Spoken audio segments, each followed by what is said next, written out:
അഞ്ചലും പരിസരത്തും തെരുവ് നായ്ക്കളുടെ ശല്യം പെരുകുന്നു.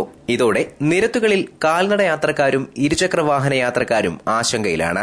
അഞ്ചൽ അലൈമൺ ഗ്രാമപഞ്ചായത്തുകളിലാണ് തെരുവ് നായ്ക്കളുടെ ശല്യം സഹിക്കവയ്യാതെ ജനം പൊറുതിമുട്ടുന്നത്. ഈ പഞ്ചായത്തുകളിലെ വിവിധ പ്രദേശങ്ങളിലെ വഴിയോരങ്ങളിലൂടെ കാൽനടയാത്ര ചെയ്യുന്നവർ നായ്ക്കളെ പേടിച്ച് യാത്ര ചെയ്യാനാവാത്ത അവസ്ഥയിലായി. അലൈമൺ പഞ്ചായത്തിലെ ചണ്ണപ്പേട്ടയിലാകട്ടെ തെരുവ് നായ്ക്കൾ വളർത്തുമൃഗങ്ങളെയും മറ്റും കടിച്ചുകീറി കൊല്ലുകയും സ്കൂളിൽ പോയ വിദ്യാർത്ഥികളെ കൂട്ടമായി ആക്രമിക്കുകയും ചെയ്ത സംഭവങ്ങൾ ഉണ്ടായി. രാത്രികാലങ്ങളിലാണ് ഇരുചക്രവാഹന യാത്രക്കാരെ തെരുവ് നായ്ക്കൾ കുഴയ്ക്കുന്നത്.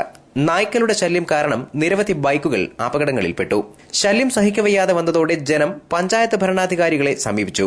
പക്ഷേ മൃഗസംരക്ഷണ നിയമം അനുസരിച്ച് പഴയതുപോലെ തെരുവ് നായ്ക്കളെ കൊന്നൊടുക്കാൻ കഴിയില്ല എന്നാണ് അവരുടെ മറുപടി. നിരത്തിലിറങ്ങിയാൽ ആളെ കടിക്കും. ഉപജീവനത്തിനായി വളർത്തുന്ന പക്ഷിമൃഗാദികളെ വീട്ടിൽ കയറി കടിച്ചുകൊല്ലും. ചുരുക്കത്തിൽ തെരുവ് നായ്ക്കൾ അഞ്ചൽ അലൈമൺ പഞ്ചായത്തുകളിലെ സാധാരണക്കാരനെ പട്ടിണിക്കിടുന്ന സാഹചര്യമാണ് നിലവിലുള്ളത്. News bureau, Anchal.